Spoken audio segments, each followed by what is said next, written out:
I'm Nick Schifrin. Welcome to China, Power and Prosperity, PBS NewsHour's in-depth look at the emerging superpower. With the support of the Pulitzer Center, we start at the top by examining the strongest Chinese leader in more than 50 years. In Beijing's Great Hall of the people clap in unison for one man. Xi Jinping, Communist Party General Secretary, Commander-in-Chief, President of the People's Republic of China, says he's making China great again. The Chinese nation has achieved a tremendous transformation. It has stood up, grown rich, and is becoming strong. It has come to embrace the brilliant prospects of rejuvenation. It's October 2017, and Xi tells party leaders one of his core beliefs, China's destiny, is to reclaim a central role in the world. The banner of socialism with Chinese characteristics is now flying high and proud. It offers Chinese wisdom and a Chinese approach to solving the problems facing mankind. Not since Mao Zedong, Communist China's founding father, has a Chinese leader suggested so clearly the world could emulate China. Not since Mao has China had a leader as powerful as Xi Jinping. If what the party leader says is the Bible, the scholars who decipher it study here. The National Communist Party School flies the party flag and teaches the party's version of China, united across 55 minority groups and the torchbearer of the communist flame. Professor Han Chun-Xiang says Xi inherits that legacy and is now China's indispensable leader. The country's development needs Xi Jinping, and people's happiness needs Xi Jinping. If China wants to become a big, strong country, it will need Xi Jinping. Xi says his work starts at home. His goal is to double China's GDP and per capita income. He says he wants to increase the prosperity many Chinese already enjoy and now expect, and reduce poverty. Now in the Xi Jinping era, China has developed. Xi is dealing with making China great and strong. And that strength is also the military. Xi calls for China to, quote, stand tall in the East. He evokes memories of the Middle Kingdom, a term to describe China's centuries-long role as an international power. Xi has dramatically modernized China's army, navy, and air force, and opened up China's first overseas base. And most controversially, China claims almost all of the South China Sea and has created military outposts, flouting U.S. objections and international law. Xi Jinping's China flexes that muscular foreign policy on the world stage and the silver screen. Wolf Warrior 2 is China's highest-grossing film of all time. Star and director Wu Jing plays Long Feng, a Special Operations Forces soldier who wins the day for the Chinese military. Chinese won! When he's no longer a soldier, trouble comes to him. He becomes a rogue hero, launching a seeming suicide mission against the bad guys and teaming up with fellow Chinese to save the day again. If a story about a former soldier turned vigilante who uses bows and arrows and takes a ride in a tank sounds familiar, it is. At the height of the Cold War, the U.S. had John Rambo. Wu Jing asks, why can't the Chinese have their own heroes? I think for Long Feng, I want him to be a hero for ordinary people. I think human beings need heroes. There are many qualities in a hero, like bravery, selflessness, and dedication. Pass me the flag. It's more than dedication to China. The good guys are the Chinese military. The bad guy, welcome to Africa, son, is a violence-loving colonialist American. People like you will always be inferior to people like me. That's history. The film has made Wu Jing rich and famous. He says the film's nationalism is a product of the country's progress under Xi Jinping. In Chinese modern history, China has been bullied for a long time. When we are rich, our country can protect us. When we feel like we are in danger, we will be protected by our country, not like before. But Xi Jinping isn't only about protecting the people. He protects and restores the prominence of the Communist Party. Xi has reasserted the party into people's lives and private businesses. Can you describe these awards? Hong Chong works for the medical and high-tech company Tidal Star, but her main job is to lead the company's Communist Party committee, She shows off her party awards. This is for one of the service brands we acquired, being in the top 10 of all service brands. Employees meet in Titlestar's party room, where Xi Jinping thought is written on the wall, and Hong ensures this private company adheres to party teaching. Today we're going to study an article. Please open the app, Study Xi, Strengthen China. Under Xi, the party's primacy has increased and targeted the youngest party members. Employees are encouraged by the company to use the Study Xi, Strengthen China app to read about Xi and party leaders and take quizzes. And Hong ensures the company's vision aligns with the party's. It not only leads our company in long-term development, the app offers our company inspiration. For a while, that inspiration came from Xi himself. Last year, there was a primetime TV show studying Xi in the new era. A robot from a future rejuvenated China challenges contestants on how much Xi Jinping thought they can memorize. The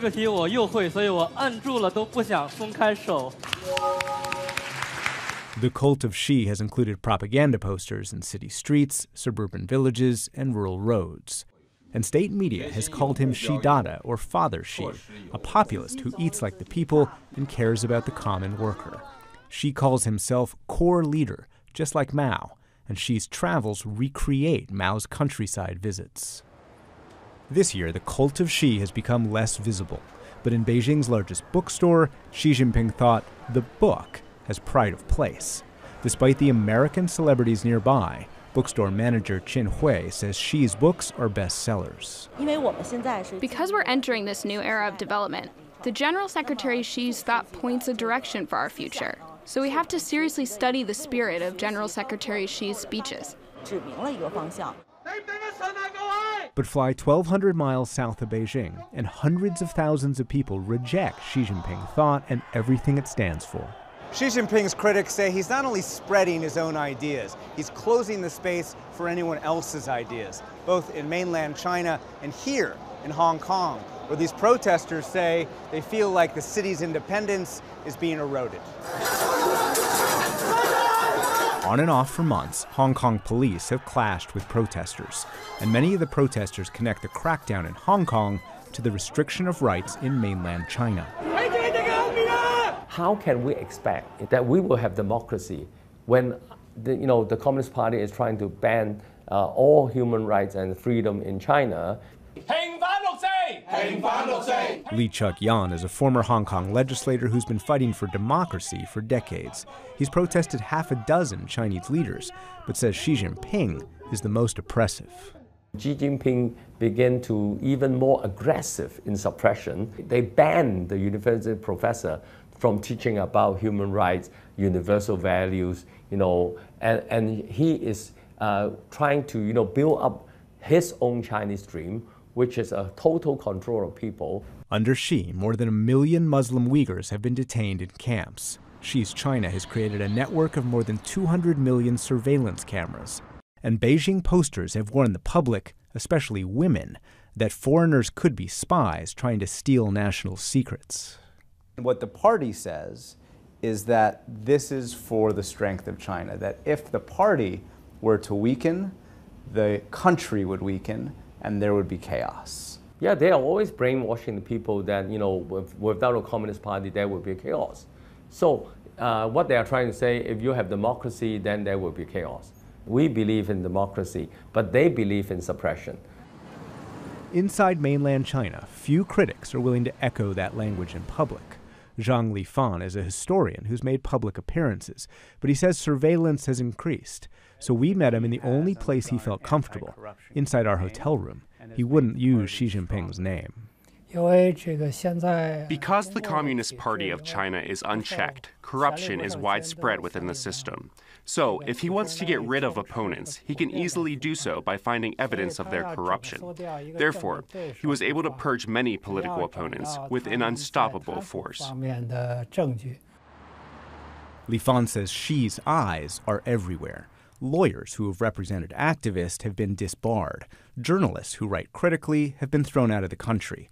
And as many as 2 million party members have been investigated for corruption. Xi has replaced collective leadership with centralized authority. The current leader has changed everything.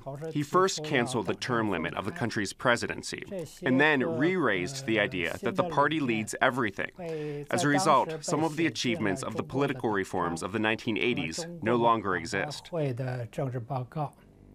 Xi's reversing those reforms, launched by predecessor Deng Xiaoping, is a topic even Xi's allies avoid.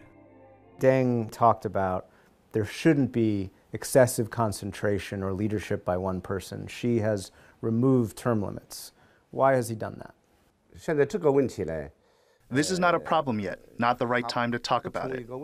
Why are the needs of the country so great that Xi Jinping needs more time? It's not the time to answer this question. And then he says to our off-camera government minder, this is a very sensitive issue. Xi and China face headwinds, both home and abroad.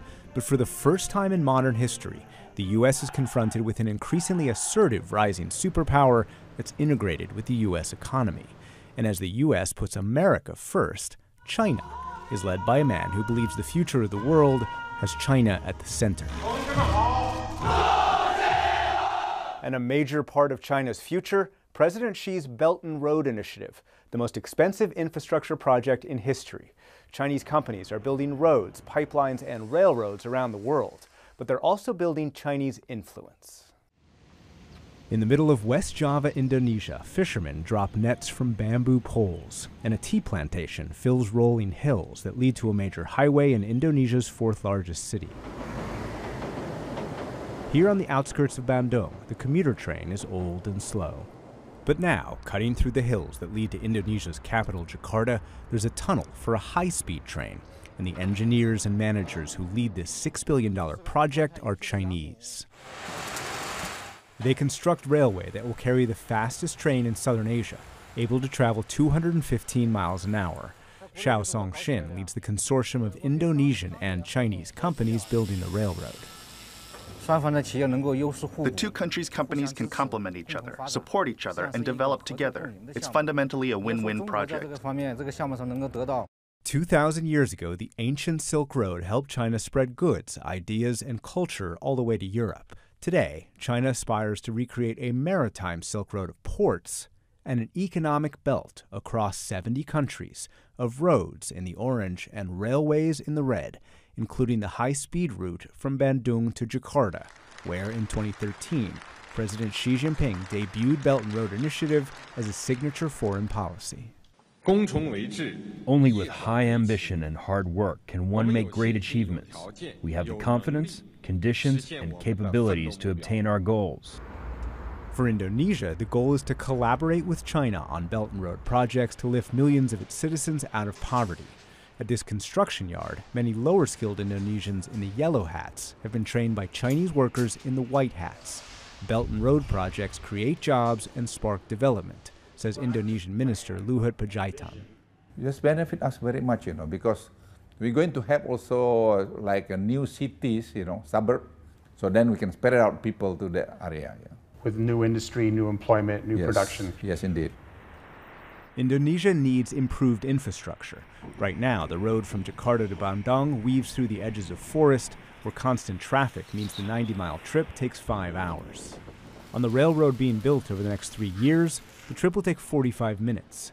Luhut dreams of Indonesians traveling like the Chinese. I experienced now when I was in Beijing, I went from Beijing to what name of the city, only 1 hour by speed train, Very comfortable. Like the train we rode from Hong Kong to the city of Shenzhen on the Chinese mainland. We will soon arrive at Shenzhen Bay. Welcome to China. In 20 years, China has gone from no high-speed rail to the longest high-speed rail network in the world, thanks to state-owned enterprises.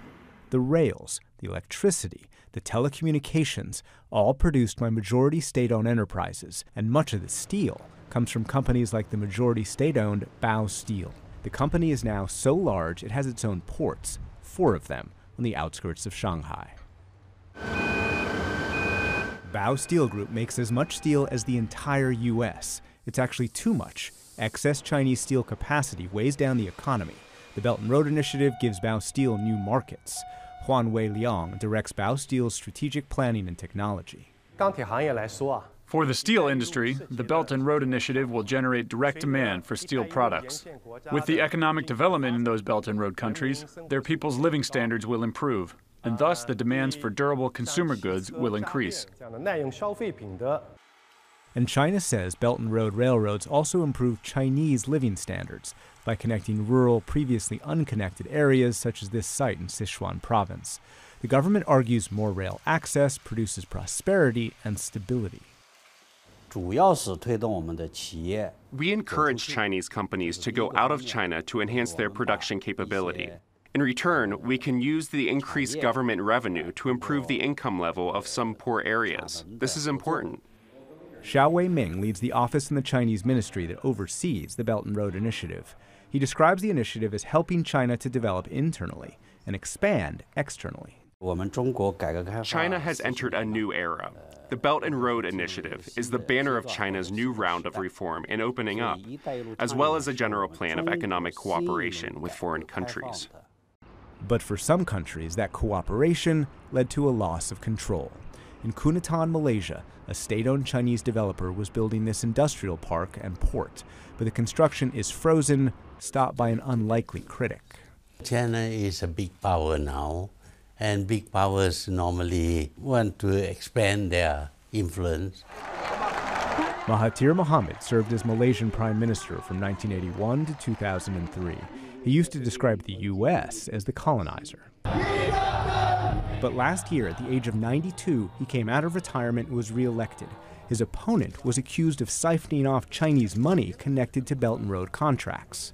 Mahathir called China the new colonizer and Belt and Road projects predatory. Everything is imported, mostly from China. Workers were from China. All the parts and the material were from China.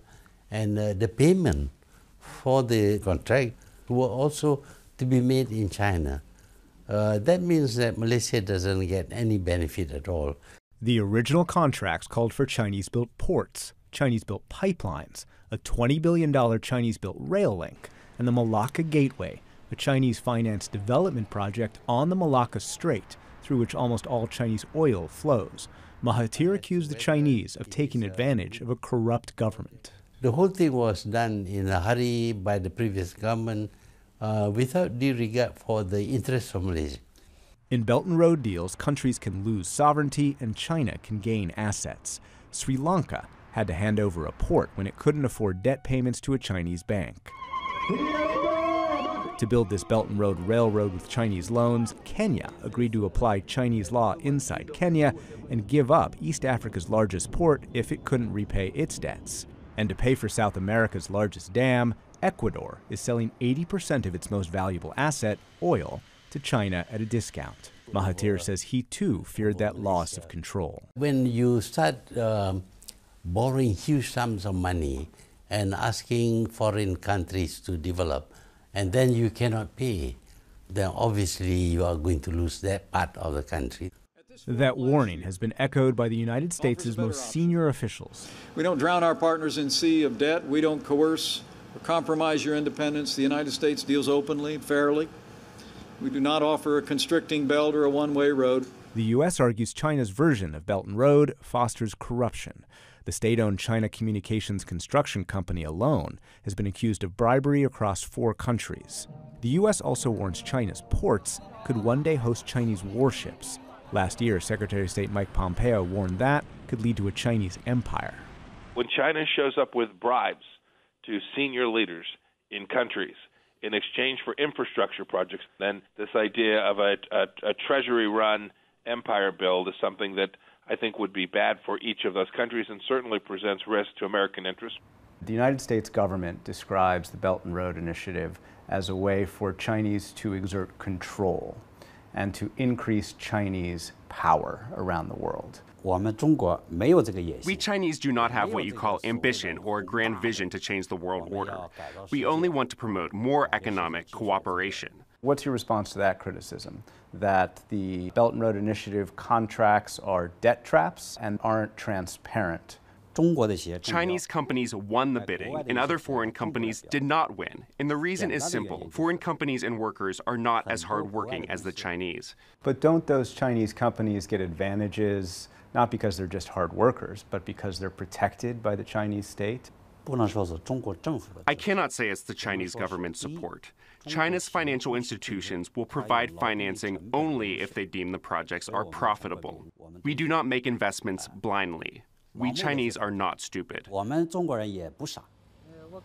And some of the countries with Belt and Road investments say they're not stupid either. Malaysia renegotiated with China, and in late July, the construction of the rail link restarted in a joint Malaysian-Chinese ceremony. China agreed to reduce the price tag for construction by 30% and allow more Malaysian workers. They are willing to listen to our views, and in the end, they accommodated our problems. U.S. officials say they're trying to develop an alternative. The leaders of a new $60 billion agency that launched in October have been visiting countries where China is investing. The U.S. is pitching public-private deals to counter Belt and Road investments. And the U.S. advocates Japanese investment as an alternative. Japan built Jakarta's local subway, but the Chinese deals are better, Indonesian Minister Luhut told the Japanese. And I said to them, okay, look, your term on the, on the previous project, I think too tight for us. The Chinese offer us now the term much better. And countries who receive Belt and Road investment say the Trump administration is difficult to deal with compared to the Chinese. They've got this Belt and Road initiative. Does the United States offer anything like that? Never, To reach Washington is very hard, We don't know to whom that they have to talk. In China, we have so many people over there, The U.S. approach is always with a big stick and very little carrot. This has not happened with the Chinese. That's not the Chinese way. But the Chinese way is to increase its presence and find allies all over the world to increase influence. The Belt and Road Initiative is the engine to power that expansion, and it's full speed ahead. The U.S.-China trade war has largely played out as a tariff war, but there are fundamental issues and arguments on both sides. So Katrina Yu and I report together, beginning in China's Silicon Valley, Shenzhen.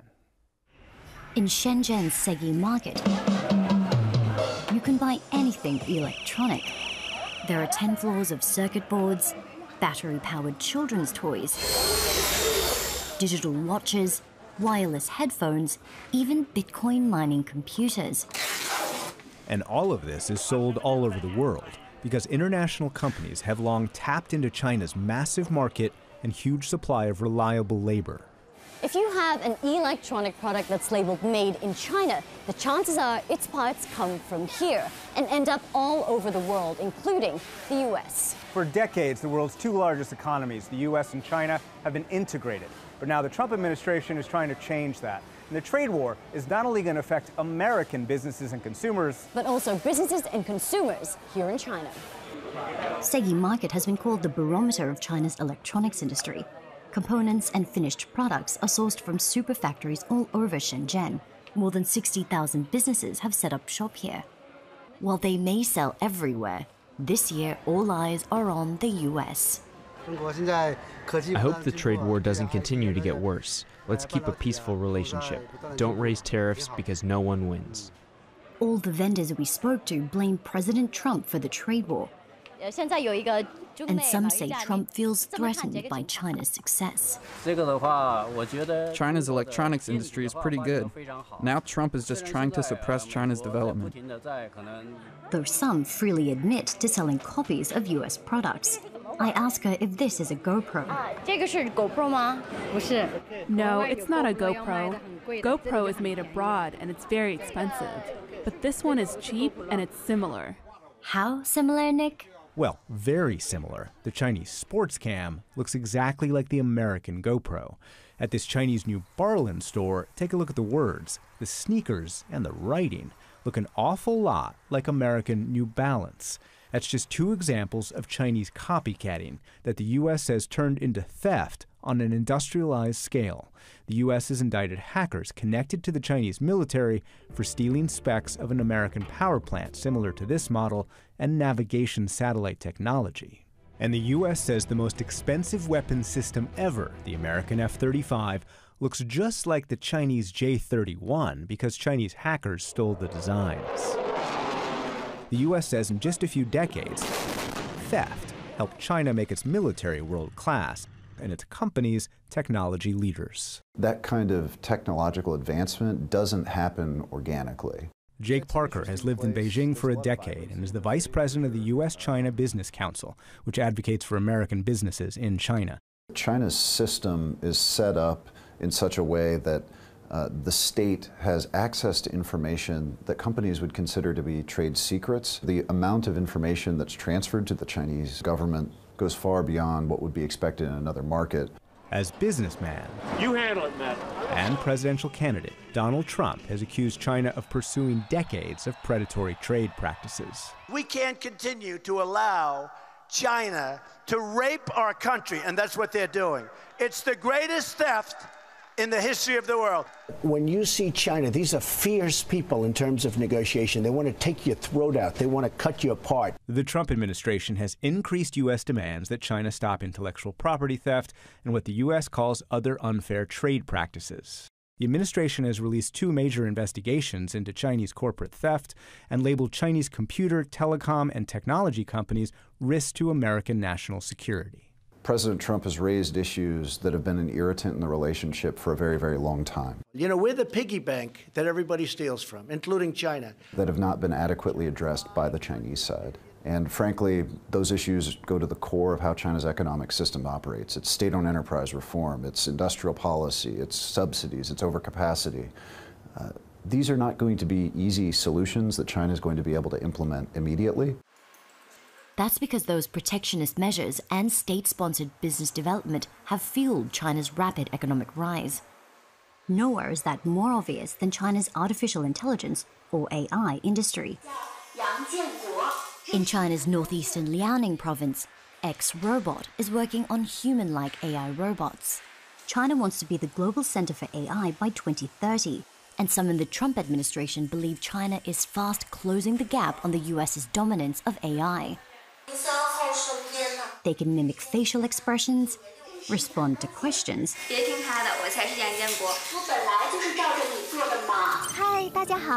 and even host a TV show. X-Robot President Yang Dongyue says his company will be one of the first in the world whose robots can replace service employees. Their main function is to communicate with people, so a good appearance is a must. If the robot is very good looking, like a pretty lady or a handsome man, people will feel more pleasant when talking with them. Beijing has been so determined to catch up and surpass the US in AI technology, it's committed $150 billion to its development. X-Robot acknowledges that it receives government subsidies, but refuses to disclose how much.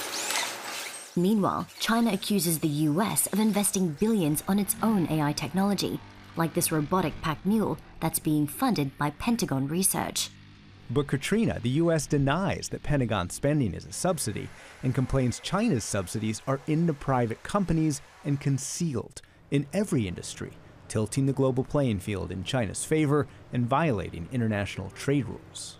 The Chinese Communist Party has used an arsenal of policies inconsistent with free and fair trade. These policies have built Beijing's manufacturing base at the expense of its competitors, especially the United States of America. China has built its own manufacturing base that provides cheap and efficient labor, and many US businesses use it to maximize profits. Shanghai General Sports is one of the biggest bicycle manufacturers in China. The company produces more than 3 million bikes every year. CEO Lei Ge attributes the company's success to building close relationships with his partners abroad, particularly in the US. We work with our partner in the States as a family. That's why we can become so close. That supply chain integration has built up over 30 years, and it means the trade war has hit Shanghai General Sports and many companies in China that sell to the US. Lei has had to let go about 30% of his staff. It doesn't help that China's economic growth has slumped to its lowest level in nearly 3 decades. Oh, well, we hate this. It's just more difficult than ever. Of course, we feel disappointed and we feel upset, but there's nothing we can do. This factory produces up to 13,000 bicycles every day. They're sent to countries such as Australia, Canada, and Japan, but 80% of them are made for the United States. And arrive in this South Carolina factory. We're producing this year about 300,000 bicycles. Arnold Kamler is one of the primary buyers of Shanghai General Sports' parts. He's the chairman and CEO of Kent Bikes, one of the largest bike wholesalers in the U.S. On every bike frame imported from China, Kent has to pay a 36% tariff to U.S. Customs. On every tire, it's 30%. When you pay that amount to U.S. Customs, do you therefore increase your prices to your clients? Of course. The bicycle business is a very high volume, but unfortunately for me, a very low profit margin business. And so when we have an increase of that size, we have no choice but to raise prices. And those higher prices have led to a 20% drop in sales since the trade war began. And that's meant Kamler's had to lay off a quarter of his employees. These tariffs are hurting us very badly, but we're a smart company, and so we'll overcome this challenge by sourcing elsewhere over time. And that's exactly what's happening. General Sports will turn this field in Cambodia into a 500,000 square foot factory. Lei says it's an investment he wishes he didn't have to make because he fears labor costs will rise. I prefer stay in China, speak same language, and it's easier to find workers. It may not be good for businesses, but driving companies out of China is music to many in the Trump administration's ears. Some senior advisors want to continue economic integration with China, but others see China as a national security threat and want to separate the two economies. President Trump has vacillated between the camps. In late August, he tweeted, "Our great American companies are hereby ordered to immediately start looking for an alternative to China." But at the G7 in France, just 3 days later, he said American companies could still thrive in China. If we make a deal, I'd like to see him stay there and do a great job. On Chinese media, commentators argue President Trump's flip-flops show he's unreliable. You cannot be in a situation where I don't believe what you're saying, and I don't believe you'll carry out even if you do. How can I have a negotiation with you? China has taken steps to ensure it's less vulnerable to Trump's trade war shots, from boosting domestic supplies of soybeans, corn, and cotton, to expanding export markets beyond the US to Africa and South America. With no need for democratic elections and what it calls a higher economic pain threshold, Chinese TV says China can outlast Trump. Anyone who misjudges China will surely pay the price of the Chinese people's steel will. But President Trump has said he can outlast China and vows to hold his ground, even if that harms the U.S. economy short term. I am doing this whether it's good or bad for your statement about, oh, will we fall into a recession for 2 months, okay? The fact is, somebody had to take China on. My life would be a lot easier if I didn't take China on, but I like doing it because I have to do it. Which means U.S.-China cooperation is decreasing and the confrontation is increasing.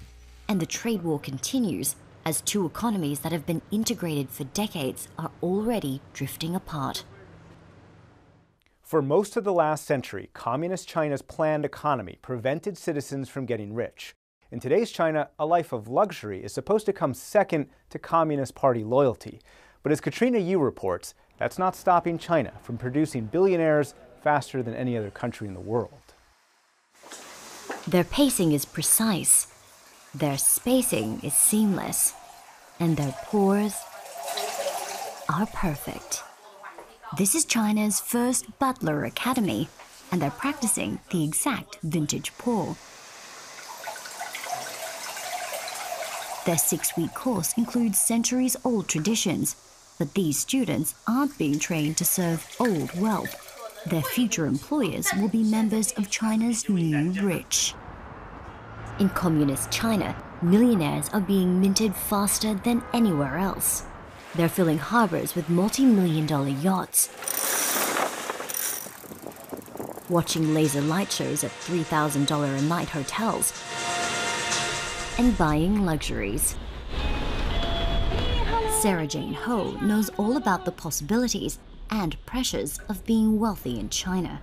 Average price here is probably $1,000 US. Not too expensive at all. The 34-year-old has been called China's millennial Martha Stewart and founded the country's first finishing school. Many of her students are second-generation rich, born in the 80s and 90s, and born into millions.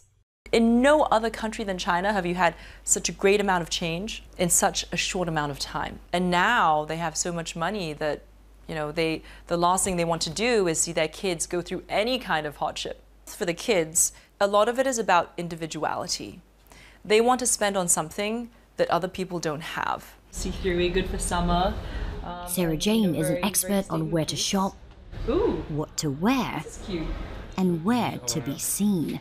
At an upmarket Italian restaurant in downtown Shanghai, Sarah Jane shares her Michelin-starred meal with her social media followers. Tastes so good. 这个叫做 rosé wine. 这是我特别喜欢吃海胆 sea urchin taco. Lunch costs about $400. That's the equivalent of a monthly middle-income salary. My bad. When you make so much money in such a short amount of time, it actually places a lot of pressure on an individual. There's no old money in China because of historical reasons. A lot of people were very poor. I mean, everybody was very poor up until the 90s. Accumulating wealth in communist China was once considered counter-revolutionary. Mao Zedong came to power in 1949, vowing to eliminate class and abolish capitalism. Affluent families lost their wealth, and many lost their lives as Mao pursued his utopian vision of communism. That vision resulted in the deaths of tens of millions from famine and left almost 90% of the population living in extreme poverty. That all changed in the 1980s, when leader Deng Xiaoping loosened state control over China's economy and permitted private enterprise, reforms which would turn the country into the world's second-largest economy. 40 years later, Chinese cities have become shopping meccas, catering to China's rapidly expanding middle class and upper class. Chinese consumers make up a third of the $1.3 trillion global luxury market, and luxury spending is expected to grow by over 10% this year. It's a trend Tao Liang has in the bag. The 26-year-old is known as Mr. Bags, an entrepreneur and one of the country's top online influencers. He has millions of loyal fans who hang on his every recommendation. During an online campaign last year, his company sold $500,000 worth of bags in just 6 minutes. Definitely, some Chinese girls buy bags because they want big brands. They want people to know they're rich. They want people to know they're tasteful. But nowadays, I think a lot of Chinese women, when they buy bags, they really buy bags because they want to pursue happiness. International brands are working hard to contribute to the happiness and handbag collections of Chinese consumers, but they don't always get it right. 欢迎收看 Dolce and Gabbana. Last November, Dolce & Gabbana stoked fury after releasing this advertising campaign in China. 形状夹起一根甜卷儿，对你们来说还是太大了吗？ Chinese social media users accuse the brand of reinforcing racist stereotypes. Consumer backlash resulted in Dolce & Gabbana being banned from Chinese online retailers. Versace, Givenchy, and Coach issued apologies after printing T-shirts describing Hong Kong and Taiwan as separate from China. Fallouts with foreign fashion labels have demonstrated the power of China's increasingly wealthy population. But being wealthy in China has its limits. When it comes to the Chinese government, being too rich can be risky. Chinese President Xi Jinping has launched an anti-corruption campaign and overseen investigations into the country's wealthiest and most powerful. More than 100,000 have been jailed for embezzlement and bribery. Others fired for throwing lavish parties and indulging in expensive liquor. ostentatious wealth is regularly denounced on state media and primetime TV. Hi, say hi. The hit television show, Father, Where Are We Going?, was cancelled because of its portrayal of spoiled second-generation rich children. Yeah, this is so beautiful. Commentator and academic Zhu Dake says it's in the government's interest to rein in crazy rich behavior. The Chinese government knows that if rich people show off their wealth too much, it will deepen the impression of social polarization by ordinary people. The Chinese government requires rich people to be low-key and poor people to be contented with their life. Then the country would be stable. China's ultra-wealthy must closely align themselves with the government. Jack Ma, a tech tycoon with an estimated $40 billion fortune, is a member of the Communist Party. I feel proud for what President Xi said yesterday. Movie star Jackie Chan routinely defends Beijing and attacks international critics. Last month, the Hong Kong resident described pro-democracy protests in the city as sad and depressing and called himself a protector of the Chinese flag. You must firstly be on the same side as the government, so the government can feel they made you successful. All of the successful people should stand on the same side with the government. If you do not support them, they will make you unsuccessful. The government has vowed to eradicate poverty by 2020, saying it's lifted 83 million rural poor out of poverty over the last 6 years. But according to the World Bank, many more remain behind. 27% of the country's population, 300 million people, continue to live on less than $5.50 a day. And while some struggle to put a roof over their head, others build roofs for their dogs. Zhou Tianxiao spent $500,000 on a pet paradise for his border collie Sila, complete with a training gym, a dog-themed party space, and an indoor doggy pool. Zhou Tianxiao grew his fortune selling pet products online. He showed us a wall decorated with photos of his best friend, who he credits with lifting him out of depression. It's like raising a child. I have deep affection for my dog. I rarely take photos of myself. When someone asks me, how should I introduce you, I say, call me Siler's dad. He's integrated into every part of my life. In China, the richest 1% own a third of the country's wealth. Zhou says he's bombarded online by critics who question his choice to splurge on a dog, while millions must fight to survive. But the only opinion he cares about is Sila's. He never cares about who you are or your social status. People think I'm some silver spoon kid wasting my parents' money by giving my dog a life of luxury. That's not true. I've worked hard and experienced challenges. And as the gap between China's rich and poor continues to grow, Zhou refuses to apologize for his lifestyle. It's normal to be criticized. I don't care. Part of the money you earn pays for the criticism you bear. My mind is at peace. In China, it seems there's very little money can't buy. Technology has helped China achieve extraordinary growth and wealth, but critics say it's facilitated a surveillance state. We begin the first of two stories focusing on Chinese technology in a remote area that's becoming more connected. In China's Lipu Mountains, past rolling hillside farms, the remote city of Guilin is nestled into a valley and built along a riverbank that's been inhabited for 10,000 years. Today, this old town is getting older, the population is older, and often needs medical care. The closest hospital is far, so on this day they line up for a mobile clinic on a bus. Visiting specialists have a small room in the back for x-rays, and a nearby room for eye specialists to check for cataracts. In this clinic, everything is electronic, and all the patient records and data feed into a single phone application. It's made by the company Ping An, and the app is called Good Doctor, Local doctor Luo Jiangshang says the technology changes everything. Before we had this platform, patients had to go so far away. It was a big burden. Now, with this platform, it saves both money and time. For decades, a country that suffered from widespread rural poverty relied on so-called barefoot doctors to provide remote areas medical care. Today, technology, from medicine to telecommunications to artificial intelligence, is helping transform the country. China is quite unique because it's been a rapidly developing country. So we have very varying, uneven distribution. Technology helps to bridge those gaps and deliver service, particularly in an environment like this. Jessica Tan is the co-CEO of Ping An, who's building towers over Shenzhen, China's Silicon Valley. Ping An boomed financially into the world's second-largest insurance company, but now it's celebrating by turning old insurance into new tech.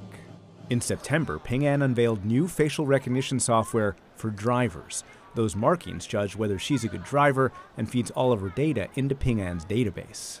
Micro-expression recognition. A separate application uses facial recognition to determine whether Ping An loan applicants are lying about their identity by examining more than 90 distinct expressions. When you're nervous, there are these micro-expressions that people will do. The system identifies abnormal emotions. Verifying the person who they are supposed to be, in most cases, is quite accurate. So I think already better than the human eye.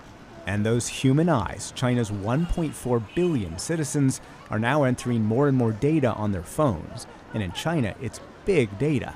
Ping An's healthcare app has 250 million users. Ping An's car accident app that can automatically assess and cost damage has 200 million users. And China has developed so recently, the majority of all of those users have never owned cars or borrowed money or earned a credit score.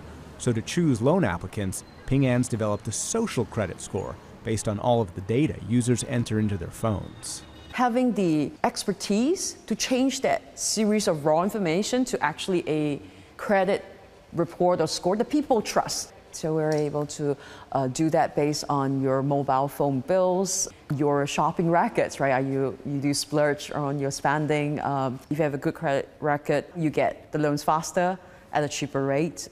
So I think the idea is that there's incentive for people who have nothing to hide to want to share. But in communist China, who decides who has nothing to hide?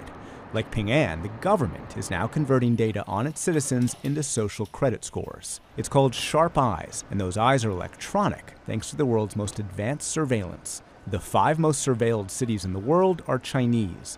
China now has more than 200 million cameras, including at the entrance to an international conference. And cameras use software that recognize not only faces, but also how people walk, and can then track their location as they move. That allows cameras to judge behavior.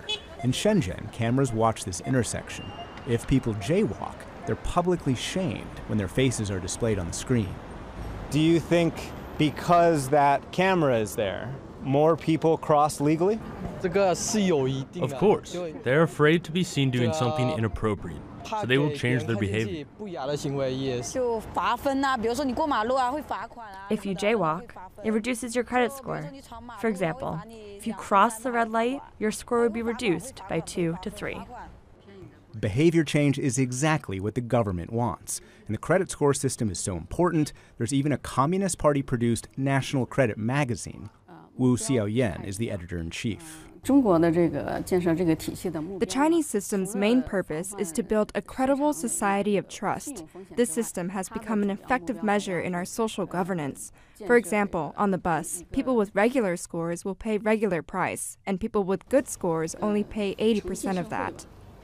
Rewarding good behavior all across society and punishing bad behavior is enshrined in her magazine. When I look in this magazine, I see an honor list in red, and then in black, a blacklist.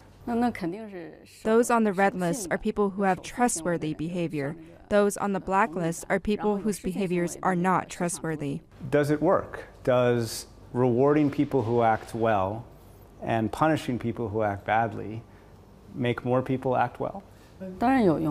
Of course it works. And something about that question made her uncomfortable. She and her staff walked out of the interview and the newsroom, but the microphones were still rolling and recorded their conversation about my questions. What kind of question was that? Don't talk about the government. Talk about companies, businesses. We need to be calm. We cannot refuse to be interviewed. Not too rigid or serious. 10 minutes later, she did come back to finish the interview. Everything okay? She said everything was okay, but the government's critics say everything is not okay because they say China's big data is becoming Big Brother. Companies that use the social credit system and the government say the social credit system improves people's behavior. But critics say that the government can use the social credit system to target and penalize anyone who opposes or criticizes the Communist Party. In Hong Kong, protesters say mainland China is exporting a system of surveillance. So when they demonstrate, they climb up ladders and try and cover up the cameras. And protesters also cover up their faces. This 21-year-old and her friends declined to give their names for fear China would punish them. Although I'm wearing a mask, they're like AI tracking down our faces, and maybe they will just use computers and recognize us in maybe just 1 second, and having all our identifications and all our informations. We are scared about it. And protesters fear surveillance goes from cameras to inside their phones. They organize these rallies offline because they believe police hacked into their messaging apps. We are super scared that our personal information will leak out and we'll get caught based on these informations. Protesters' fears are accurate, says Zhang Lifan, a long-standing critic of the government. He was willing to sit for an interview but refused to be seen with us in public, so he met us in our hotel room. Are you, as a constant critic of the government, under surveillance? Of course. We can feel this surveillance all the time. The Chinese authorities use a network of cameras throughout cities, facial recognition systems, as well as various mobile phone apps to monitor individuals. Surveillance is indeed omnipresent. And that surveillance happens automatically and instantaneously. Every day, Chinese citizens send more than 45 billion messages on WeChat, the country's most popular messaging service. If you type in something sensitive, like a reference to the Tiananmen Square massacre in Mandarin, the recipient never receives it. Sometimes my wife and I suddenly can't contact each other. I noticed that whenever foreign media reporters were trying to set up interviews with me, the police would always show up downstairs. And I've noticed that the police who follow me use the same mobile phones from Huawei. Huawei is a $100 billion phone and technology giant that's the world's largest provider of telecom equipment. U.S. officials describe it as the symbol of high-tech Chinese government suppression and beholden to the Communist Party, alongside fellow telecommunications giant ZTE. As a matter of Chinese law, the Chinese government can rightfully demand access to data flowing through Huawei and ZTE systems. Why would anyone grant such power to a regime that has already grossly violated cyberspace? The Trump administration has mostly blocked U.S. companies from selling technology to Huawei, but the company is expanding its 5G or fifth-generation phone technology, and Vice President Vincent Pang says business is booming. All our major customers still stay with Huawei. We signed a 50 contract with our major customers for 5G already, and this year we will deliver 150,000 base stations outside of China. I think that is the fact. And that expansion of Chinese technology around the world has enormous implications for China and the U.S. And now we examine that expansion and why the U.S. believes it's a fundamental threat to democracy. We start by returning to Huawei to look at its influence far outside of China's borders. It may look like an Apple event in California, but this is Germany, and the presentation is for the Chinese company Huawei. World first 5G. In September, Huawei launched the world's first chip with integrated 5G, or fifth-generation technology. It will dramatically speed up phones, 5G, and is designed to connect everything around us, transmit huge amounts of data instantly, and transform entire cities. We're now walking on the floor that touches everything in your city. Huawei Chief Digital Information Officer Edwin Diender shows off what Huawei calls Smart City. Closed-circuit cameras feed into a database with advanced artificial intelligence, and facial recognition can identify everyone, cross-reference license plates, and analyze unlimited information.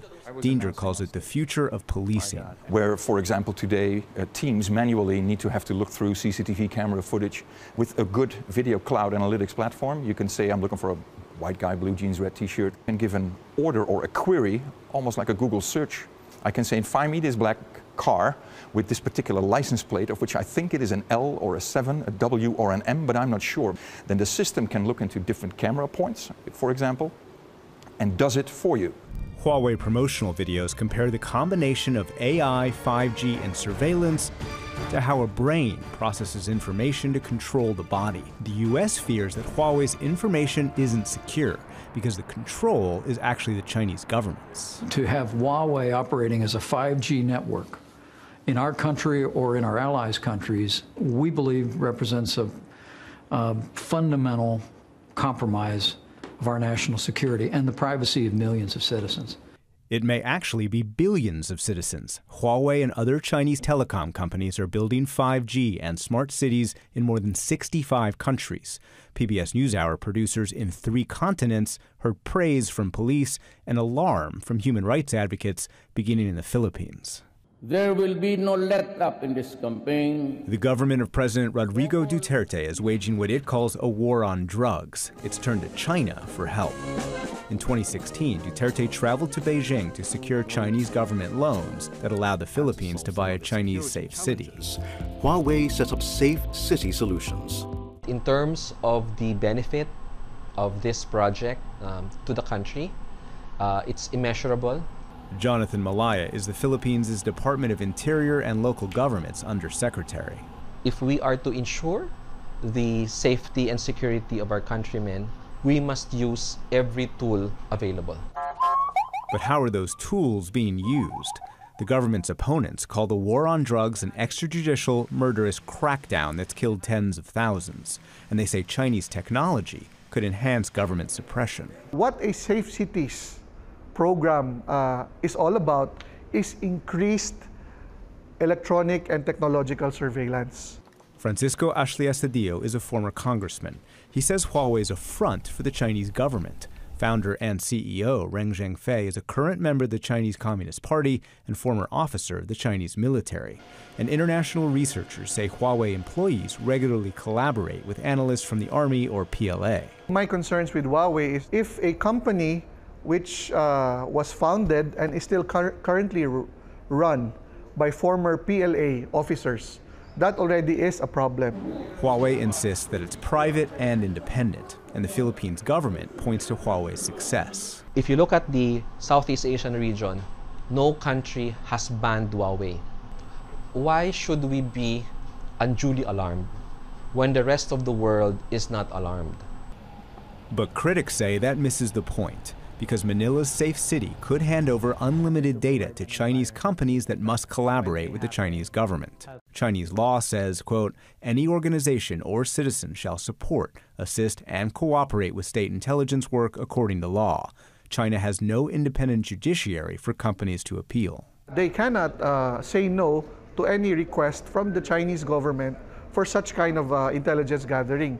We found similar concerns 5,000 miles west in Ethiopia.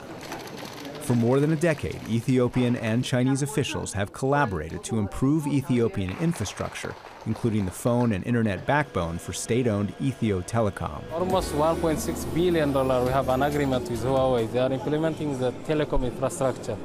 But that infrastructure provides a backdoor for intelligence agencies, says investigative journalist Daniel Berhane. They designed the system in a way the security agencies can parallelly access the internet data and the voice data. Berhane is the editor of a news site and was Ethiopia's first political blogger. He accuses multiple Ethiopian governments of repression and surveillance, but says Chinese technology has allowed this government to better exploit Ethio Telecom to spy on its critics, including journalists. Berhane says he too was targeted by government surveillance and his accounts were hacked. Spy agency used that code and entered my Facebook account. Huawei was an accomplice in setting up the system in a manner. Huawei is doing a business. Why would they care about my political rights and my freedom? That same question was asked by the new government in another country, 8,000 miles further west, Ecuador. ECU 911 coordinates Ecuador's emergency responses and receives a national network of 4,600 surveillance cameras. Juan Zapata is ECU 911's director. Video surveillance and technology gives absolute results because there are eyes without resting. We have saved lives.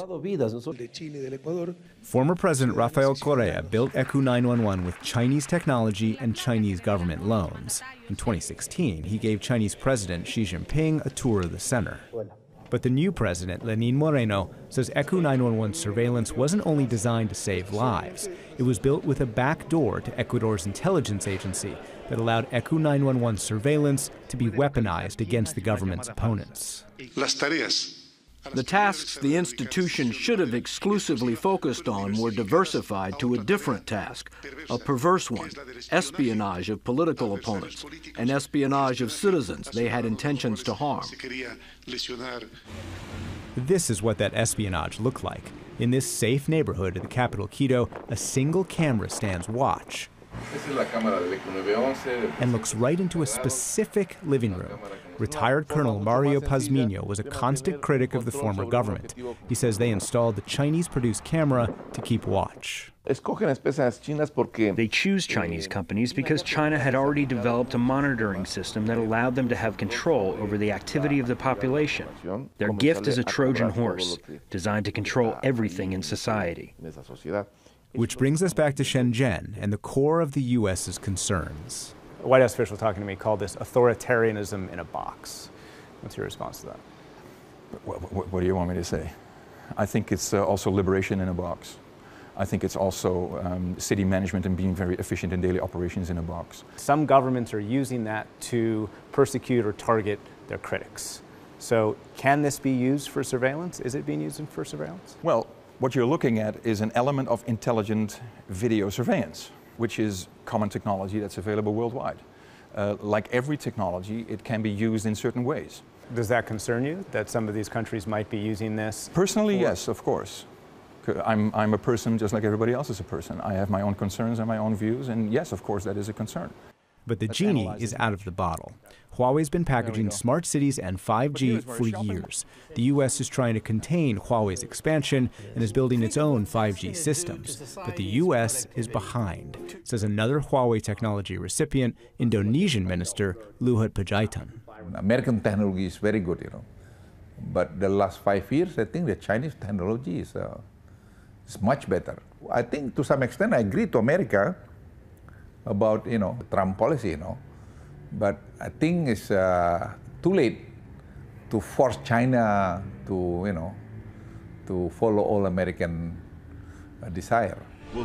Senior U.S. officials say they're trying to stop Chinese technology before it changes the world.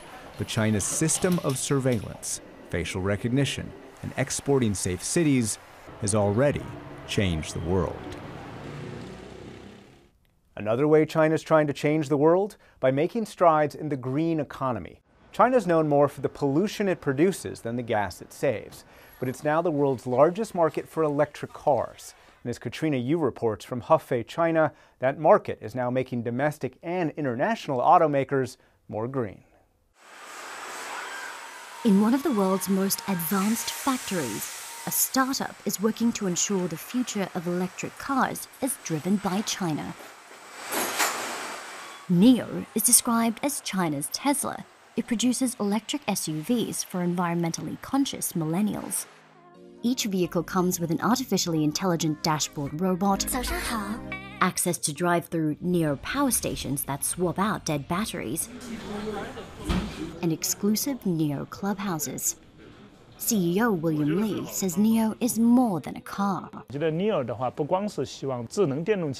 NIO doesn't only want to be an electric car brand, but a lifestyle brand. We hope to create a community which starts from the car. It's about living well, living consciously, and creating a happy way of living. That happiness is mostly for China's upper middle class. The ES6 and ES8 are priced between $40,000 to $70,000. Li says Chinese drivers are slowly seeing the benefits of owning an electric vehicle, but many still need to be convinced to make the switch from gas or diesel. These days, people still aren't familiar with electric cars and can have some misunderstandings. We need to provide a better environment for customers so they can better understand the benefits.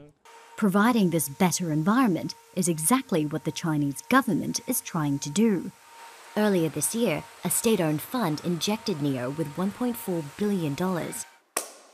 And the government doesn't just support companies, it also incentivizes consumers.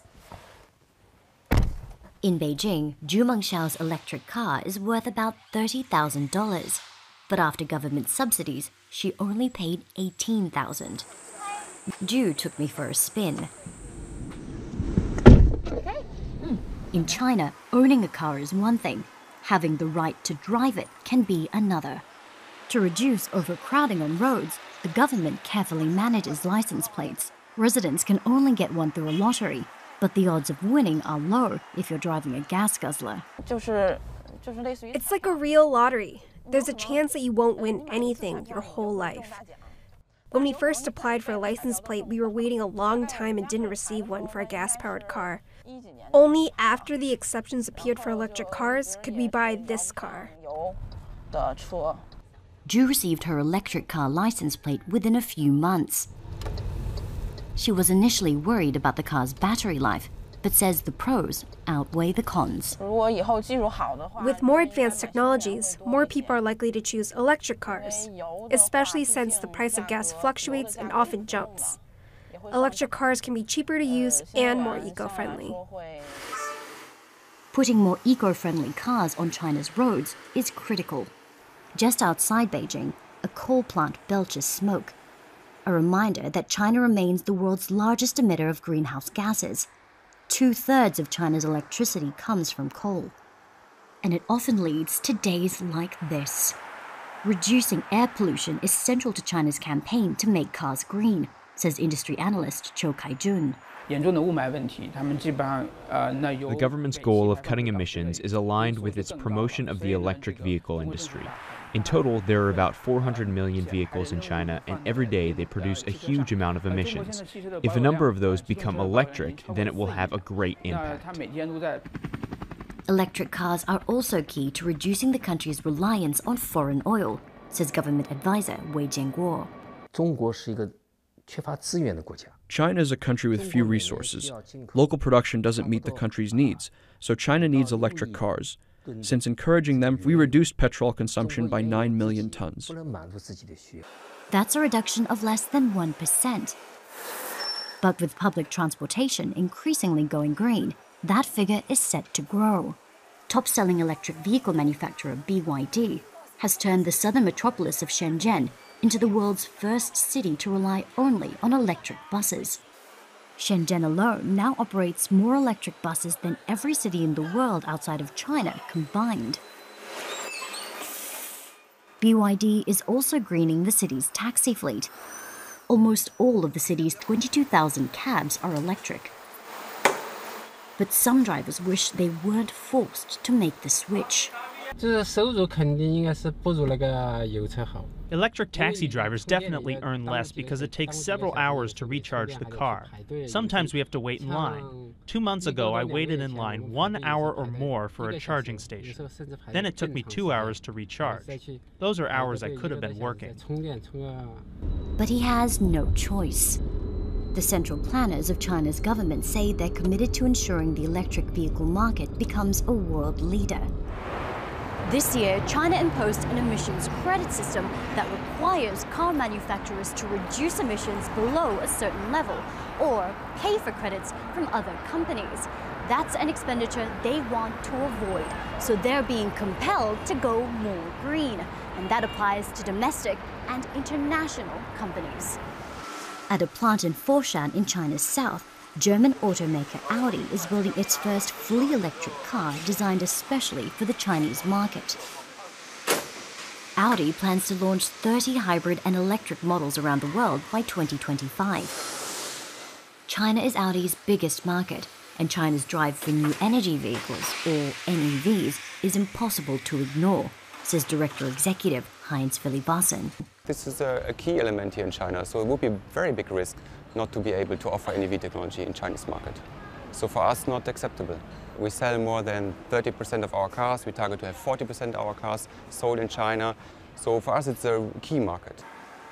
Audi isn't the only global brand lining up to comply with China's E-strategy. Ford and General Motors will also launch electric models made specifically for the Chinese market by the end of this year, while Tesla's first factory outside the US is nearing completion in Shanghai. But for Chinese brands, there have been some speed bumps. NIO is struggling with months of sluggish sales and reports of battery fires. The company has had to fire 10% of its workforce. And across the country, a weakening economy has reduced auto sales, including a 7% slump in electric vehicle sales. It hasn't helped that consumer subsidies began being scaled back in June, driving up the cost to buy one. NIO CEO William Li downplays concerns. He says his company and the electric industry overall are just starting to get on the road. The car industry is constantly changing. There are always new challenges. We have more and more customers, and their situation is changing too. It is not easy, and it takes time. But government regulations and a massive market will help ensure momentum toward green cars.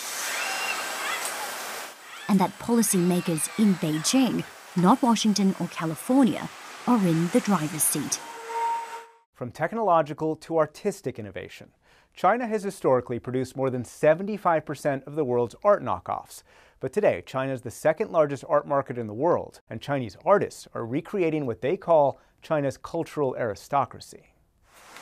Artist Zheng Wuchuan has never set foot outside China, but he knows a lot about the streets of Paris. From his studio in the country's southern Guangdong province, he's painted tens of thousands of European scenes. The 44-year-old earns a living duplicating paintings and has copied works by some of the world's most famous artists, including Van Gogh. You know Van Gogh's Starry Night? I used to paint 3 to 5 copies per day. Every year, I produce 3 to 5,000. Artists here used to produce up to 75% of the world's duplicates. These were ordered by a souvenir shop in Amsterdam. Each canvas earns him just $5, though he knows they're sold for much more. He often spends 14 hours a day, 7 days a week, painting duplicates. People say painters here in Dafen Village are no better than copy machines. We started before things became digital and the quantity was huge. Every copy was almost the same, as if done by machine. But it's not. It's done by hand, and there's a process. And by this process, we become better artists. He lives in Dafen Village and dreams of making his mark on China's art scene. His timing could be just right. Once notorious for forgeries and fakes, China's art market is now forging ahead. This isn't a mad dash on Black Friday. It's the race to grab a seat at one of the country's most prestigious auction houses, China Guardian. Last year, the firm says it closed $822 million worth of sales. 1/3 of all art global sales are now made in China, and the country's new wealthy class are a hungry market. Here, ink paintings, paper fans, and calligraphy can sell for millions. With traditional works commanding such high prices, Chinese buyers are starting to see art as a more reliable investment than the stock market. China Guardian is the country's oldest auction house, founded with the mission of recreating China's cultural aristocracy. We are now living in a flourishing age. We see more people visiting exhibitions, museums, and collections. This shows that the level of people's artistic appreciation and cultural quality is improving. In China, we say our nation has 5,000 years of history, and we can understand Chinese society and humanity through our art and culture. Beijing-based artist Hao Liang says China is slowly restoring its artistic legacy, something lost during the Cultural Revolution of the 1960s and 70s, when many artists were condemned as counter-revolutionaries. People have loved to collect art since the olden days, whether it was royal collections or private collections. China was a country which favored art, but we had a break in our history. We are restoring it. There's respect for art and culture. The 36-year-old's ink paintings have sold to the likes of New York's Metropolitan Museum of Art and the Centre Georges Pompidou in Paris. But contemporary paintings such as his aren't as sought after in a Chinese market dominated by traditional art, where some consider more modern work heretical. I think it's fair and normal for people to criticize. After all, I'm doing what I want and don't think too much about cultural tradition or what's popular according to the current climate. But that climate is changing thanks to younger buyers. Beijing gallery M. Woods is popular with millennial art lovers and often showcases collections by Western artists, including British artist David Hockney. Visitors to this gallery represent a new generation of Chinese art enthusiasts, educated abroad and increasingly interested in Western work. But they are the urban elite minority. The majority of Chinese art buyers are middle-income, middle-aged, and buying their art in places like Dafan Village. Art dealer Jack Ye serves a man looking to decorate his home. 10 years ago, most of his customers were foreigners looking to buy copies of European paintings. Today, he says they're mostly middle-income Chinese looking to buy original Chinese art. He says the change is thanks in large part to a government push to shed China's copycat label. Highly skilled painters or art school graduates were trained and encouraged to create original work. Artistic taste and education is improving, and in the future, it will be even better. It's that future that Zhang Wuchuan looks forward to. When his copies are complete, he works on his own art, a fusion of Western and Chinese styles. Zhang says China's growing art market means it's now more profitable for him to be original. These days, when customers are interested in my work, they're more generous in what they're willing to pay.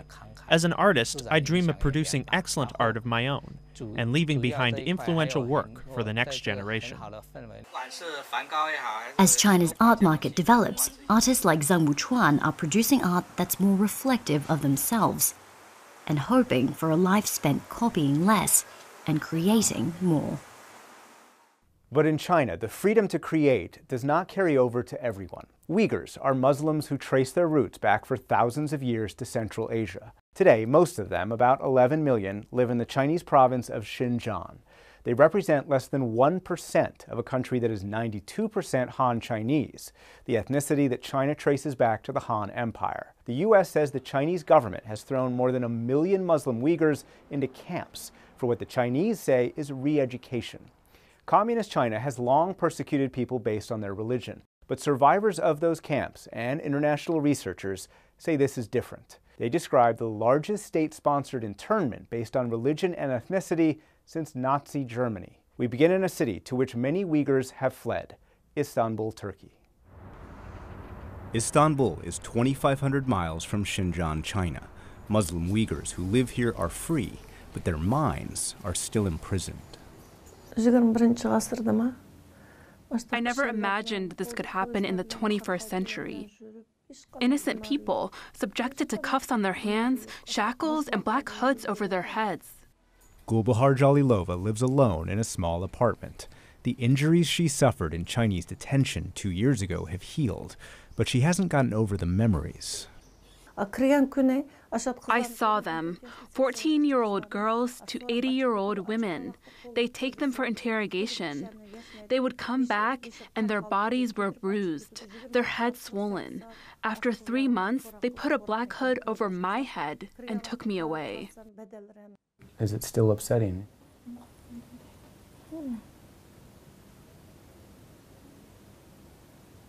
What are you thinking about? I feel like I'm in there right now, there in the cell. I'll never forget this as long as I live. They destroyed my life. Abdul Salam Muhammad also found sanctuary here on the banks of the Bosphorus. He and every Uyghur we spoke to live in self-imposed exile because they are too scared of the Chinese government to go home. Can you describe for us what that detention center was like?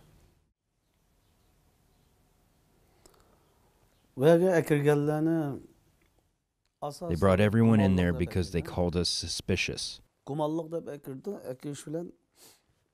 There is unimaginable oppression inside. Every day they'd toss us a little bread and water so that we didn't die. And every day they would interrogate 15 or 20 of us with unbearable brutality. We are a people who've lost their freedom. We became their target because we'd studied religion and because we had influence in our society. They locked us up in jail. Then, after taking us to a camp, they'd tell us that we hadn't done anything wrong, that they were just educating us. The Chinese say they are re-educating Uyghurs by teaching them Chinese and vocational skills. This is state media video. The detainees we interviewed and international researchers call it staged and scripted, a facade that hides what's really happening. As seen in the only video that exists of a camp under construction, the entrance has an iron gate, the windows have bars, and the cells look like jails. And in this drone video the U.S. believes is authentic, prisoners in blue with shaved heads are kept blindfolded and are led away, one police officer per prisoner. Muhammad says what the Chinese call schools for re-education are actually prisons for brainwashing. The 10 hours of class they would teach one day were the exact same hours they'd teach the next. The goal was to change our minds, our faith, our beliefs. It was a plot to force us to renounce our religion. The Chinese call some Muslim Uyghurs extremists and terrorists. In 2009, Uyghurs in Xinjiang's capital rioted. Almost 200 died, and hundreds more were injured, mostly Han Chinese, the ethnic group that represents 90% of the country. Uyghur militants affiliated with al-Qaeda took credit for this 2013 attack in Tiananmen Square that killed 2 people. And China blames male and female Uyghur militants for this 2014 knife attack that killed more than 30. Those attacks are claimed by Uyghurs who call Xinjiang East Turkestan, which self-declared independence in the early 20th century. China says it's administered Xinjiang since 60 BC, and Foreign Minister Wang Yi says China is fighting separatists. The education and training centers are schools that help the people free themselves from the influence of extremism and terrorism and acquire professional skills. The centers are anything but horrific concentration camps. But in Xinjiang and a neighboring province, residents say China's launched a campaign against Islam. The government has partially or completely destroyed at least a dozen mosques. And Uyghurs say the Chinese aren't only targeting their religion. In Istanbul, Uyghurs describe how China criminalized Uyghur language and all Uyghur culture. International researchers have called that campaign cultural genocide. China has even banned Uyghur music. Yusuf Suleiman sings about a culture that's been lost and a people who've been silenced.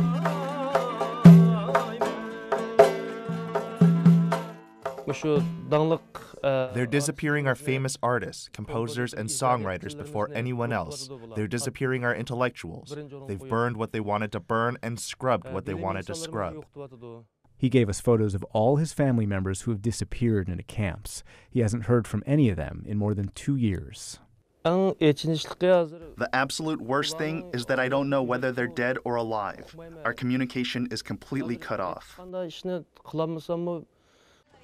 The attacks on Uyghur culture extend to clothes and the core of a conservative Muslim culture. When's the last time you were able to speak to your wife? Yasin Zunin came here hoping to expand his business and then bring his wife and daughter. But as soon as he left, he says the government kidnapped them and threw them into camps. That was more than 3 years ago. We've been each other's life. I don't feel for anything beside my wife and children.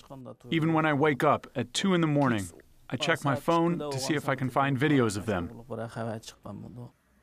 One night, he did find something. Photos online of his daughter in a Chinese school, dressed in a Han Chinese costume instead of traditional Uyghur clothes. And a video of his wife and other Uyghur women wearing traditional Chinese makeup and costumes. That's his wife. He calls her a sheep forced to wear the wolf's clothing. They are trying to make us deny our own culture, and they are targeting and assaulting our women. Instead of suffering from this kind of shame, I wanted to just die and be over with everything. If I can't protect my woman, how can I call myself a man?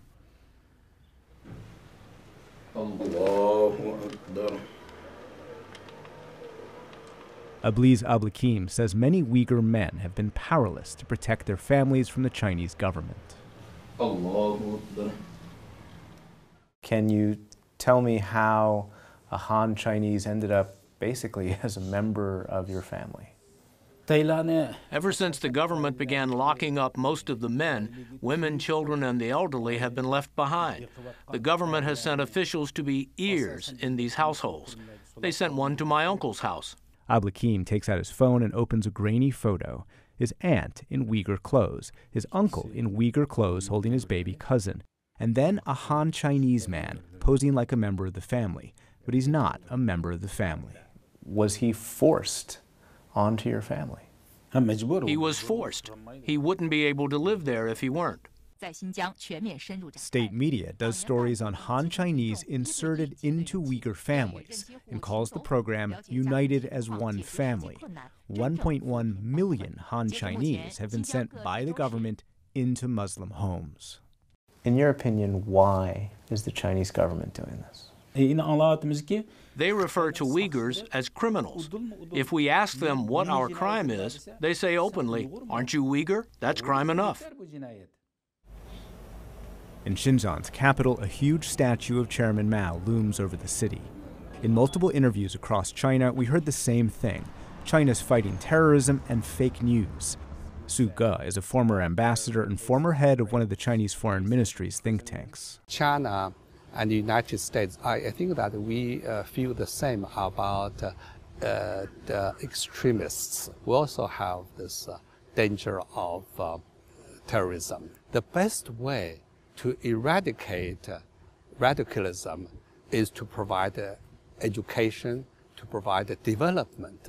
There have been cases of imprisonment that are on a mass scale, not just of terrorists or suspected terrorists, but actually entire families and entire cities. Oh, well, to us, that's just somebody's trying to write a story about it. Meaning, you think they're fiction?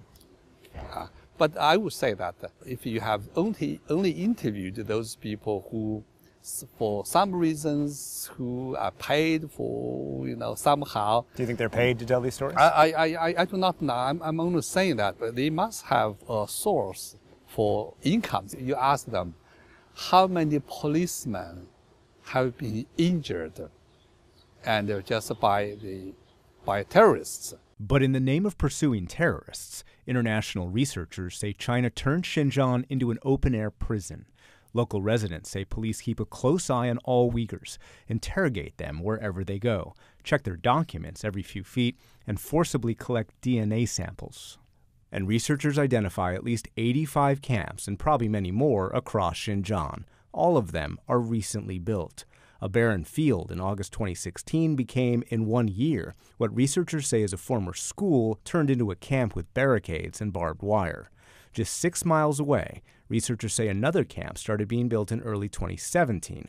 By late 2018, there were barricades, watchtowers, and barbed wire enclosures, and more than 1 million square feet of buildings. The U.S. says more than 1 million Uyghurs have disappeared into Chinese detention. On the outskirts of Istanbul, Uyghurs have been doing their own building to try and protect their identity. It's a school where hundreds of Uyghur children are being raised and educated in Uyghur language and history. The children are all right because their memories aren't formed, but the adults stare into the distance, trying but failing to forget. Akil Shamsky is the English teacher. First, my mother was arrested, and 3 months later, they released my mother, dead body. My mother was very healthy when she was at home. 3 months later,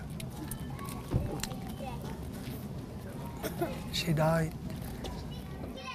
It is impossible to walk through here without adults asking to share their stories, so we assembled 5 of them. Could you raise your hand if you have multiple members of your families currently in a camp in Xinjiang? Sirajuddin Abukadir fled Xinjiang after the Chinese threatened to take his passport. Today, he's the school security guard. He hasn't heard from his family since he left them 3 years ago. I told my children farewell, and we will meet again. That's the only thing I got to say to them. I never thought this would happen.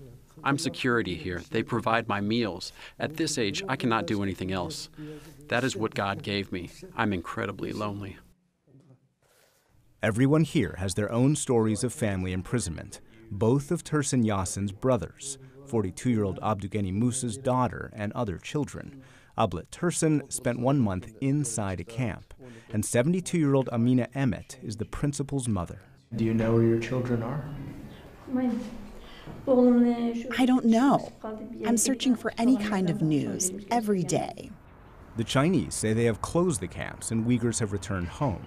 But everyone here says their family members are still missing.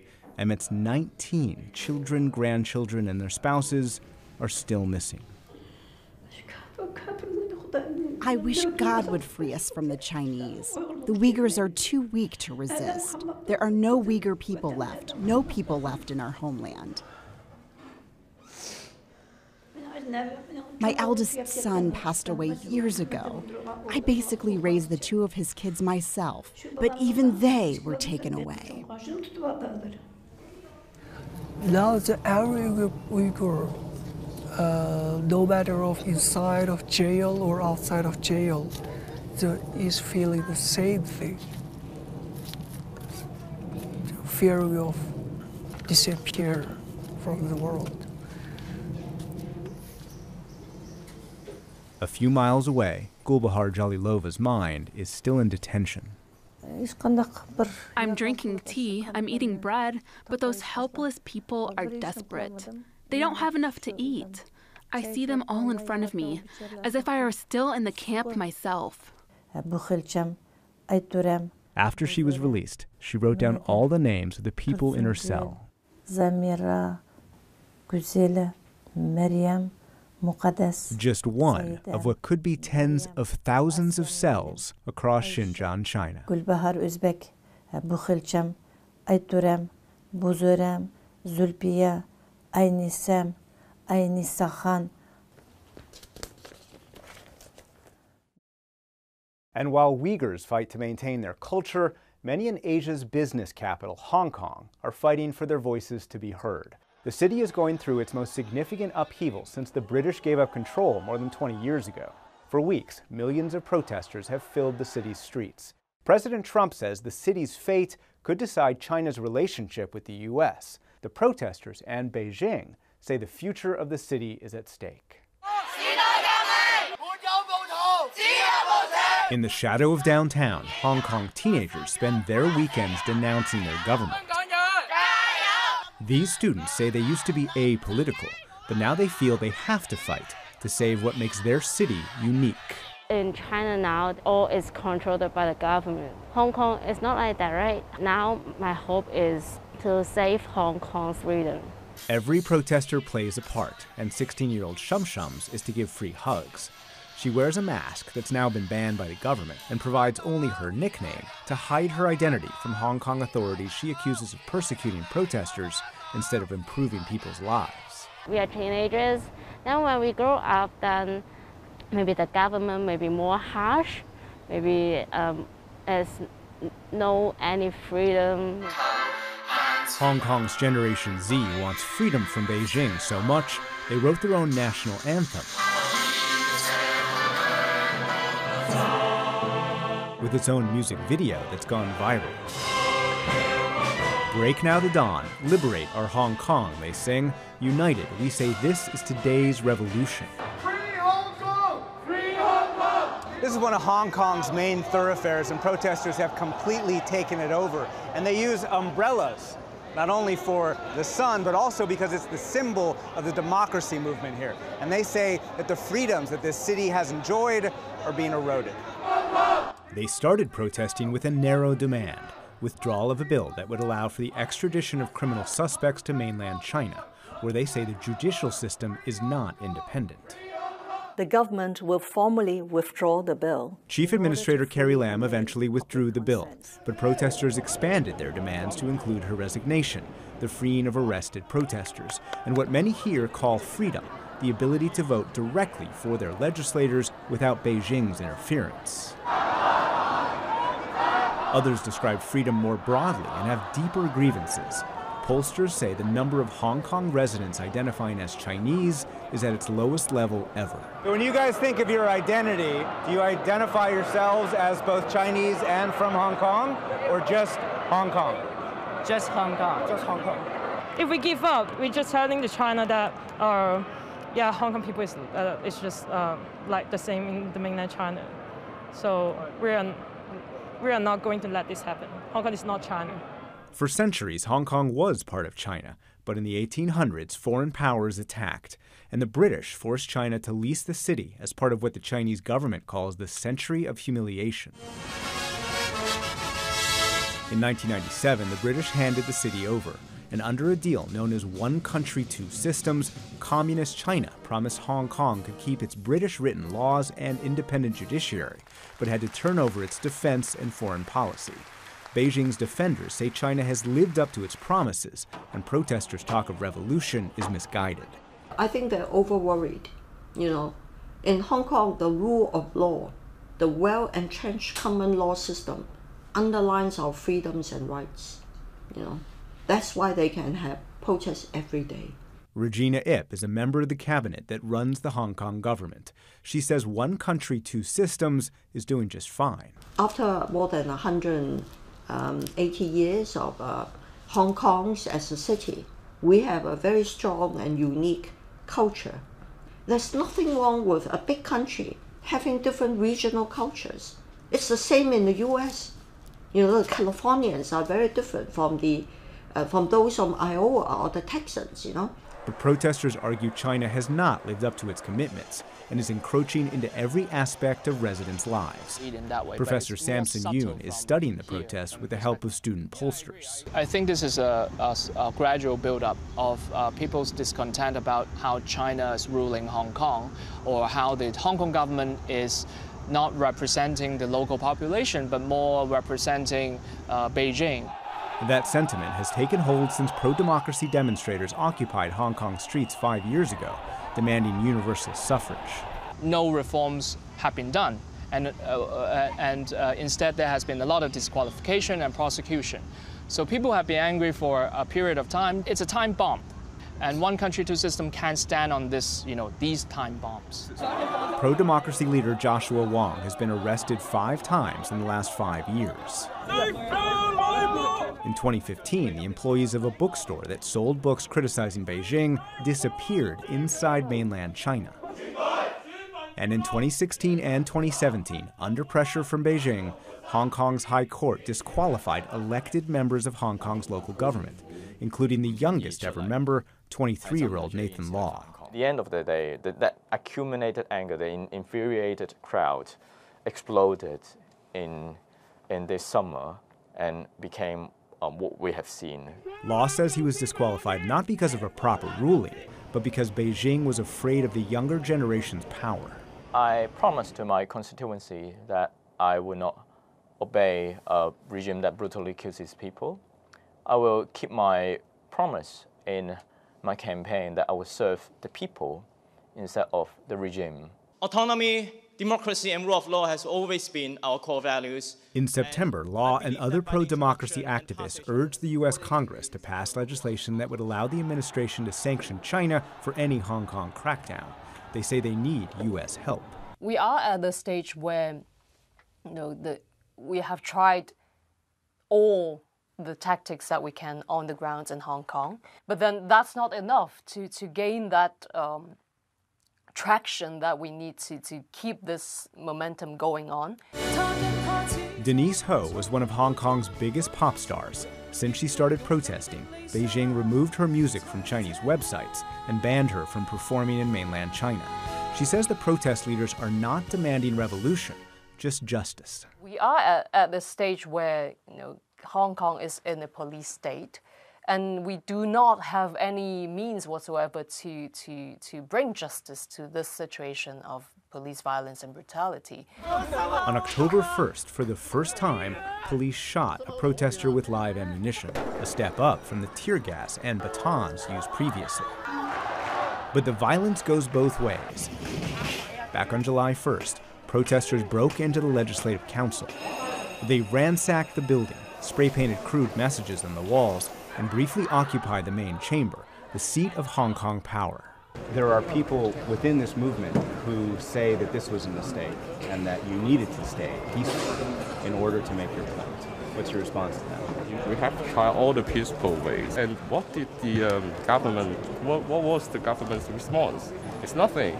For the young people, they said that, like people like me have been fighting for 30 years, 40 years, and they don't want to be like us, having to wait 40 years. And I can understand that sentiment.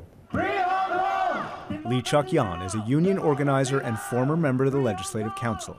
He says Beijing's trying to silence Hong Kong demonstrators to prevent change in Hong Kong and prevent anyone in mainland China from making the same demands. China is trying to destroy Hong Kong and our identity, our culture, our rule of law, our aspiration of democracy, our freedom. The Communist Party is trying to ban all human rights and freedom in China. So the only way for Hong Kong to survive, to have democracy, is that we need to fight China also. We need to change China before China changes us. Pro-democracy protesters believe their more aggressive tactics are accelerating change, but Beijing has used the tactics to portray protesters as violent threats to stability. On Facebook, Chinese state media outlet China Daily equated the protesters to terrorists who attacked the U.S. on 9/11. For 2 months now, the Hong Kong police have been doing their duty according to the law. Hong Kong's radical demonstrators have repeatedly attacked police officers with extremely dangerous tools. They have already committed seriously violent crimes and have begun to show signs of terrorism. China also began threatening to use its military. Troops massed on the Hong Kong border, and the army unit already garrisoned in Hong Kong released a slick video showing soldiers practicing. But Beijing knows there's consequences to its relationship with the U.S. if the military intervened, because that's what President Trump has warned. We're also carefully monitoring the situation in Hong Kong. The world fully expects that the Chinese government will honor its binding treaty. How China chooses to handle the situation will say a great deal about its role in the world in the future. Chinese officials say comments like that encourage protesters to become separatists. The situation in Hong Kong has deteriorated to the point where some protesters dare to openly challenge the principle of one country, two systems. I don't think this is independent from the irresponsible and inciting remarks of some Western politicians. And Beijing's defenders point out one of the protesters' core demands, direct elections, can only happen if Beijing allows it. Hong Kong is part of China, and according to our constitutional order under the Basic Law right now, for any kind of universal suffrage to be implemented in Hong Kong or political reform, we need a consent from the central government. Holden Chow is the vice chairman of a party considered pro-Beijing. He says if Beijing is going to consider giving in to demonstrators' demands, the protests need to stop, and splits in Hong Kong society need to heal. There's a kind of a mistrust between some people in Hong Kong and also the central government and mainland. So if we are not able to gain their trust, I don't think we would be able to implement any kind of universal suffrage. But that means the two sides might be caught in a vicious circle, because demonstrators vow not to stop until their demands are met. I think the key to fix the political problem in Hong Kong is really to have more democracy here, not less democracy. The more you crack down, the more people will be disgruntled, will build up a lot of grievances. And those grievances may have already fundamentally changed the city. Pro-Beijing and pro-democracy protesters have scuffled in shopping malls. And as the protests escalated, more and more Hong Kong residents have decided the city may not be a good place to raise their children, including Sham Sham's father. I'm fearing my daughter's future. The Hong Kong protests keep on in this way. I may try to leave Hong Kong. I may try to choose to leave Hong Kong. Hong Kong families, residents on both sides, and pro-democracy activists and Beijing are fighting for the city's future, and the fight is nowhere near over. And that's our series. Thank you for watching China, Power and Prosperity.